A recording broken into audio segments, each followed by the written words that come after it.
Take care of the loan repayment, will you? While I was at work, I suddenly received an email. When I hastily contacted him, Greg calmly began to explain. Oh, sorry about that. I've fallen for a woman and decided to start a new life with her. Moreover, he was planning to take the luxury car that he had recently bought in my name with a loan. Despite my attempts to stop him, my husband ignored me, ended the call abruptly, and then became unreachable. In the end, Greg disappeared with his mistress, leaving behind a huge debt. As a mother to our 10-year-old son, I never imagined such an unfair situation would arise. I was at a loss, not knowing what to do, my mind going blank. I am 35 years old. My name is Hannah. My husband Greg is the same age. We were a family of 3, including our 10-year-old son Ryan. Ryan has been incredibly smart since he was young, reading papers on the computer and asking for my opinion on them. Despite being baffled by such complex topics, I was always amazed by his intelligence. In contrast to Ryan, Greg was unstable, never holding down a steady job. I worked full-time, feeling anxious about our future. However, around those days, Greg finally managed to keep the same job for 3 years, earning a stable income. Lately, Greg talked about making memories with the 3 of us, and we decided to buy a $35,000 camper van. However, since Greg couldn't pass the finance company's loan review under his name, I ended up taking the loan for the car. Then, on the long-awaited delivery day of the camper van, something unexpected happened. I received an abrupt email from Greg saying, "I'll graciously take the delivered camper van since the loan is in your name. You'll handle the repayments." I called my husband immediately, not understanding what it meant while I was at work. "What's that email about?" "Well, I've fallen in love with another woman and decided to date her." "What? What are you talking about?" "I intended it to be just a fling, but it turned serious, so I'm thinking of starting over my life with her." "Bye. I had prepared the divorce papers when we had that fight before, remember?" "I'll file them," he said, and then unilaterally ended the call. This exchange was the first time I realized I had been betrayed by Greg, and it was a shocking blow. After that, no matter how many times I called, there was no response from Greg. Can something like this really happen? When I got home from work and opened the drawer where the divorce papers should have been, they were already gone. Thus, I was left with a huge debt from a $35,000 car loan. Despite my attempts to contact my husband through emails and calls afterward, I never received a reply. Ryan, noticing my unusual behavior, came to check on me with concern after dinner. "Mom, what's wrong? You haven't been eating much lately. Are you okay?" "Ah, yeah, maybe I'm just tired." When people lie, they look up to the right. Lying is bad. I've noticed Dad hasn't been home for 3 days, right? Did something happen between you two? Startled by Ryan's sharp words, I took a deep breath to calm myself. Feeling that I could no longer hide the truth, I decided to tell Ryan everything. "I see. It's just like Dad to do something like that. Ah, aren't you sad?" "No, I kind of understood from how things were going." Ryan, seemingly foreseeing the future, appeared unconcerned about our parents' divorce. But I knew he must feel sad about it in his heart. While silently feeling sorry for Ryan in my mind, I worked desperately, trying not to think about the dreadful events. However, my body was honest, and gradually, my health deteriorated. There was a training session planned at work that day, but I couldn't stand up and ended up squatting down. "Sorry, I can't stand up right now. I need to take a break." I heard my colleagues' voices full of concern, but I couldn't respond and collapsed. When I regained consciousness, I found myself in a hospital room. I received a diagnosis from the doctor that I needed detailed examinations, and I was admitted to the hospital. I felt so pathetic. It's supposed to be just emotional stress. Looking at the IV drip in my arm and the white ceiling of the hospital room, tears naturally started to flow. At that moment, Ryan, who is usually calm, rushed into the room with an extremely worried look, prompting me to quickly wipe away my tears. Mom, what happened? Is it serious? You're not going to die, right? Of course not. I wouldn't leave my dear son alone. That's good. Really, I was called by the school teacher and told that you were taken to the hospital. I was so shocked my heart nearly stopped. Ryan is usually mature for his age, but he's still only 10. I felt a strong resolve to get better for his sake. But my condition was worse than I thought, and I was diagnosed with a serious illness. The doctor advised, you should have surgery as soon as possible. Please make a decision quickly. Following the doctor's advice, I underwent surgery. By the time I was discharged, it had been a month since Greg had left. When I returned home and opened the mailbox, I found a demand letter for the car loan payment. The repayment should have been automatically deducted from my account. What happened? In a panic, I checked the account balance with my cash card, and the balance, which was originally $20,000, was now only $33.90. Greg did this. I want to ask him to return the money, but I can't contact him. What should I do? Since I don't have the camper van, I can't sell it. After Greg left, everything seemed to be going in a bad direction, and my mood sunk deeper. Seeing me saddened by my series of misfortunes, Ryan put his hand on my forehead. You look pale. Are you feeling sick again? You don't seem to have a fever, though. I'm fine physically, but you see, your father not only took the car, but also all the money we had saved. I can't work yet due to my physical condition, and now we have no money. I'm at a loss. I see. Then I'll deliver newspapers, and I'll search the internet to see if there's any work I can do. Encouraged by my 10-year-old son, I told myself that it wasn't the time to be down. Sorry for worrying you. I can't afford to be weak. I'll change my mindset and try to do whatever I can. Smiling at him, Ryan also smiled back and then said something unexpected. Let's plan how to get the car back from Dad.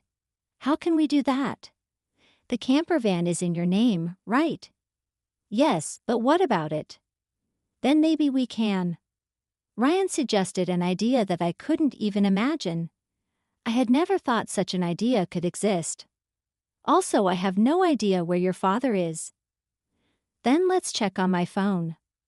A month ago, once when we went hiking as a family, surprisingly, Ryan, who is usually very reliable, got lost. At that time, we bought a kid's cell phone on Ryan's suggestion and installed a GPS app on it, which both Greg and I could access. With this app, I can see where Dad is in real time, and he's been moving around a lot. Oh, is that so? But what if we find him and he just says something vague and escapes again? As I pondered this, Ryan smiled and made an intriguing suggestion. Don't worry, I've already taken precautions. What? What did you just say? To my astonishment, Ryan had acted independently while I was in the hospital, achieving something unbelievable. I thought, I can't believe such a smart child came from me. Understanding Ryan's words, I was simply amazed. He had even caught wind of Greg's mistress. All right, let's teach Dad, who betrayed us, a lesson. Okay, let's start the plan right away. Together, my son and I prepared for that moment. With Ryan by my side, I'm invincible. Bring it on, anywhere, anytime. 3 days later, my phone rang. It's me. Please, I need your help. Oh, who might this be? Don't play dumb. It's your husband. Obviously, I'm being questioned by the police about you. At this rate, they might ask me to come to the police station voluntarily. Help me out.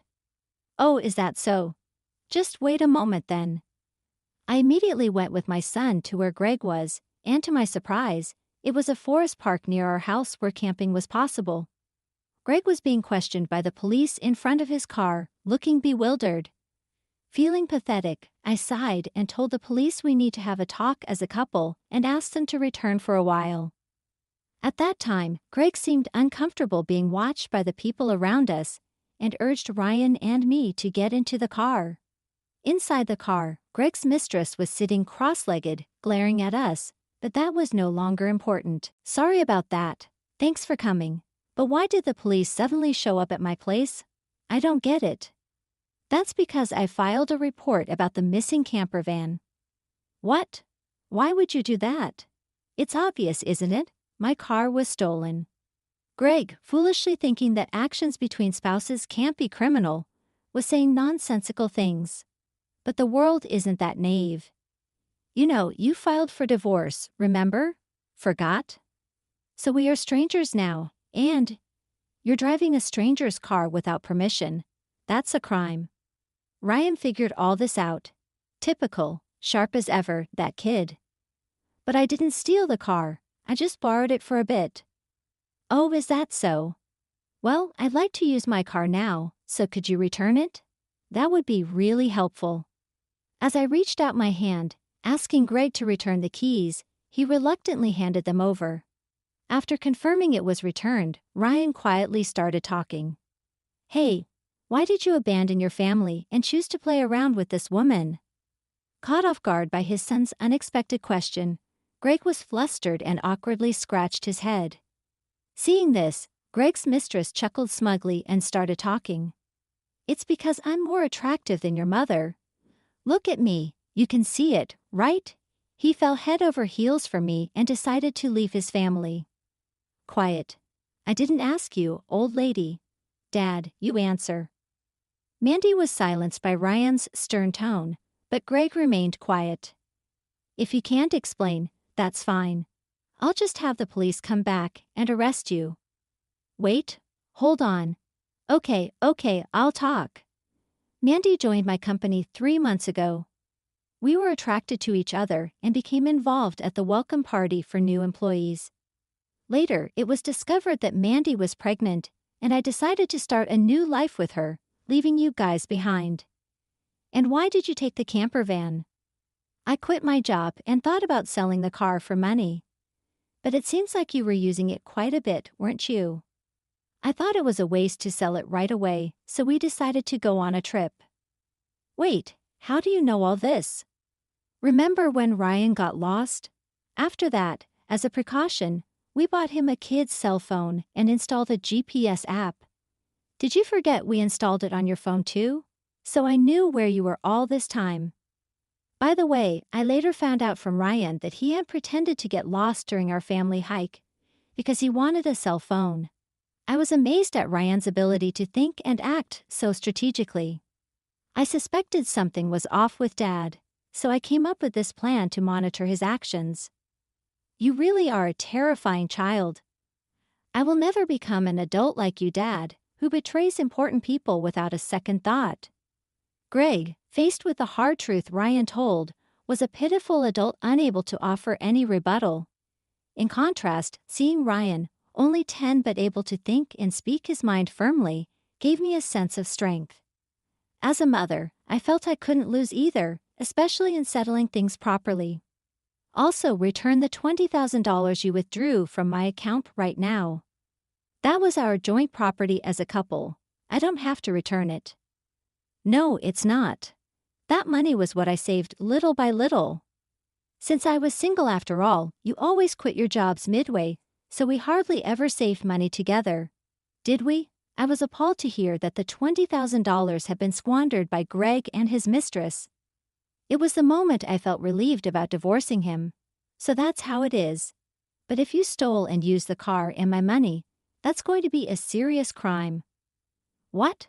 I just sent the police away, so it's not their business anymore, right? I only said we would talk. I have no intention of withdrawing the complaint. I must add the theft of my money to the report. Mom, should I call the police now? I can do it with just one button on my phone. Mandy, Greg's mistress, had been watching our conversation, but quickly tried to get out of the camper van. At that moment, she let out a scream that echoed around. The reason was that outside the car door, Mandy's parents were standing there, their faces red with anger, about to explode in fury. Startled, she stepped back as her parents yelled at her. I'm sorry, don't be so angry. But why are you here, Mom and Dad? I called your parents beforehand. What? Why? The truth was, during my hospital stay, Ryan had visited Greg's office and tearfully told them, my dad left the house with a woman we don't know, and my mom collapsed. Seeing Ryan's sorrowful and frail state, the people at Greg's office suspected Mandy, who had left the company with Greg, and gave Ryan her parents' address. Greg and Mandy had been overly friendly at the office, and there were photos showing them together at the welcome party for new employees, looking like a couple. After learning from the office people that you commuted from your parents' house, I went there with your photo. Your parents came out when I visited. Then I told them everything that had happened.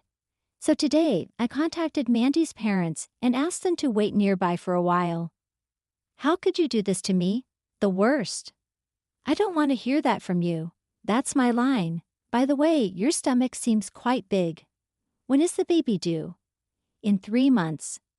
What? Wait a minute, that doesn't add up. When you met my husband, you two met only 3 months ago, right? What's going on? It's not time for the baby to be born yet, Greg. Hearing this for the first time, Greg stared at Mandy, eyes wide. Wait, what does that mean? Are you stupid? Don't you get it?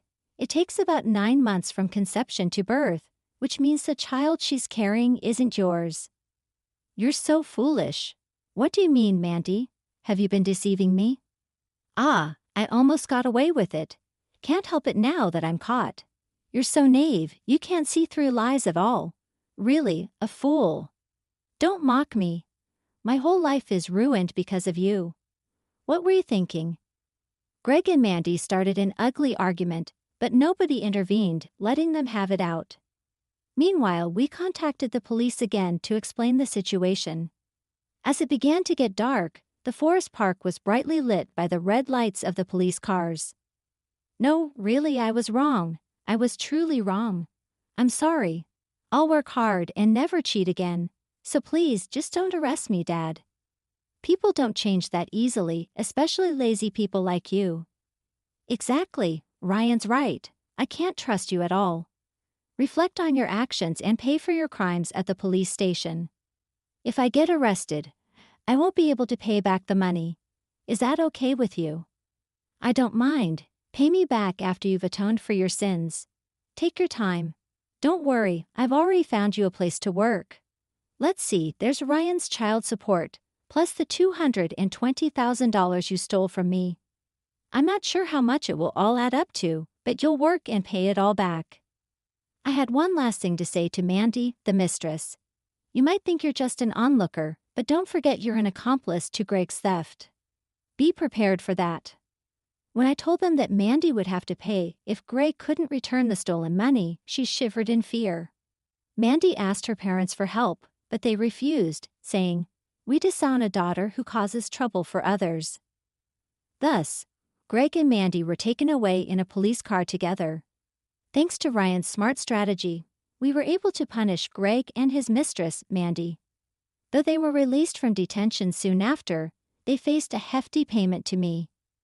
Through a lawyer, I claimed $20,000 in damages. Additionally, I made Greg agree to pay $500 a month in child support for Ryan. I introduced Greg to a subcontracting factory of the company I work for. The support and other charges I claimed from Greg would be deducted from his salary and paid into my account. I'd also sold the camper van and was freed from the auto loan. Since then, my health has improved remarkably, and I am now energetically committed to my job. Ryan has been actively helping with household chores and errands. I want to keep moving forward strongly so that Ryan can pursue the path he loves without giving up.